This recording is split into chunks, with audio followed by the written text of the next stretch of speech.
Bom, como que a gente aprende, como que a gente armazena, né, as informações, tá? Na realidade, aqui eu vou mostrar para vocês como que o nosso cérebro funciona, né? E aí a gente vai caminhando um pouquinho e vamos entender o que a gente pode fazer para otimizar o nosso aprendizado em química. Então, a primeira coisa é a gente entender um pouquinho como o nosso cérebro, né, funciona. Quem já leu o meu e-book deve ter entendido um pouquinho a respeito disso. Já falei, acho que em outros momentos, de uma maneira um pouco mais resumida a respeito disso. Mas o nosso cérebro, ele apresenta aqui duas regiões que estão marcadas aqui no desenho, que é o nosso sistema límbico e o córtex, tá? E quais são as diferenças entre essas duas regiões? São memórias muito semelhantes a um computador. Então, se a gente for analisar um computador, nós temos a memória RAM, que é uma memória de menor tamanho e, ao mesmo tempo, né, é uma memória provisória. Então, por exemplo, se eu estou com o computador ligado e por algum motivo deu uma queda de energia e eu não salvei as informações, eu vou perder essas informações. Por quê? Porque tudo isso estava salvo nessa memória RAM, ok?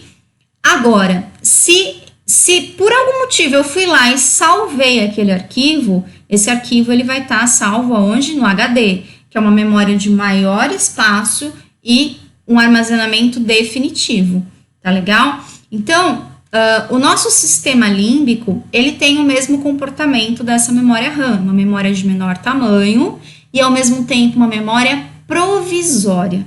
Ou seja, o que vai para o sistema límbico pode ser apagado.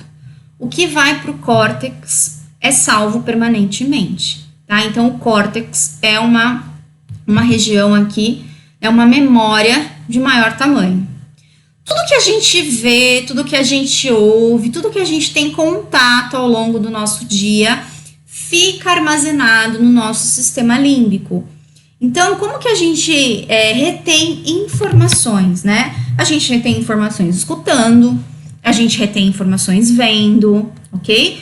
Tudo isso, de certa forma, vai ficar armazenado no sistema límbico, que é essa memória provisória e de menor tamanho, tá legal?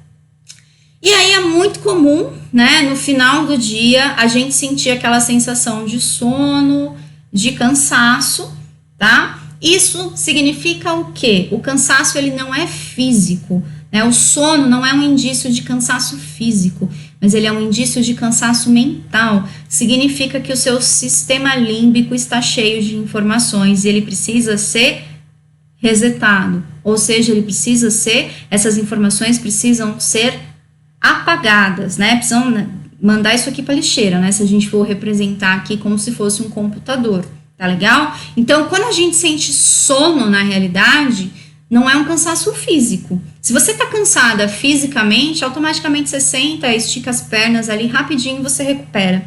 Agora, quando o seu sistema límbico realmente está ali saturado de informação, você precisa dormir, tá? Então, esse é um ponto interessante e o sono, vocês vão ver que ele tem diversas finalidades, tá bom?